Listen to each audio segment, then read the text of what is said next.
Battle of Olustee was Florida's largest engagement of the war between the states, or Civil War.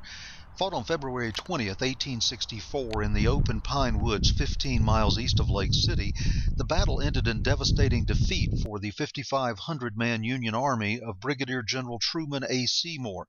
He was defeated by a slightly smaller Confederate force under Brigadier Generals Joseph Finnegan and Abner Colquitt. The real figure behind Olustee, however, was U.S. President Abraham Lincoln. On January 13, 1864, Lincoln wrote to Major General Quincy A. Gilmore of the Department of the South to suggest the implementation of a political scheme that would return at least part of Florida to the Union in time for the 1864 presidential election. He commissioned his private secretary, John Hay, to the rank of major in the Union Army and sent him to Gilmore with private instructions that have never been disclosed. Although the plan bypassed the Secretary of War and Commander-in-Chief of the Army, Gilmore put his command into motion and invaded Florida. Occupying Jacksonville and the surrounding area, he ordered Brigadier General Truman A. Seymour to remain on the defensive until he returned. Seymour, however, thought he saw an opportunity to seize the vital railroad bridge over the Suwannee River and marched west on the road to Olustee.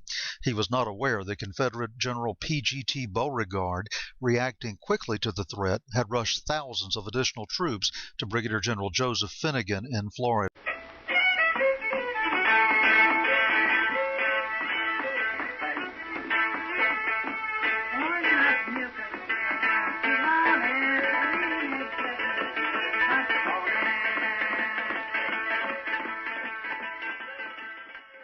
Sharp skirmishing took place at Barber's Plantation and other points as the Union Army advanced.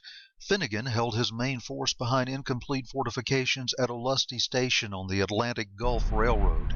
As Seymour approached, the Confederate general sent forward Brigadier General Alf Colquitt to engage the enemy and draw him into attacking the Confederate defenses. Instead, Colquitt caught the Federals advancing in a formation that allowed him to block their march and attack them from both flanks. As Seymour tried to get more men into his line of battle, Finnegan kept sending more men to Colquitt, who was able to overlap the Union lines for much of the battle.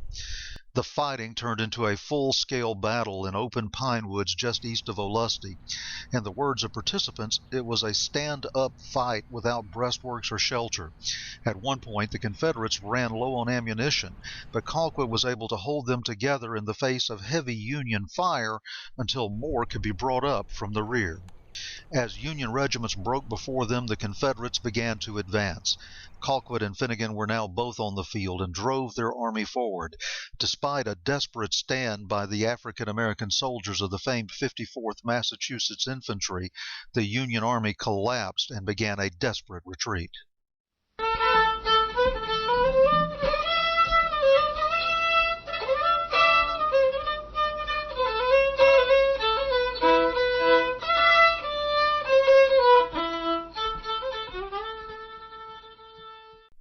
The battle cost the Union Army nearly 200 killed, 1,152 wounded, and 506 missing.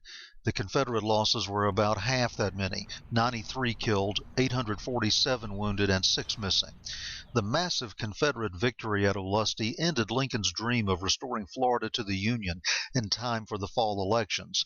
It also kept cattle herds and other vital supplies flowing north from the Confederacy's southernmost state and breadbasket. The site today is preserved at Olustee Battlefield Historic State Park.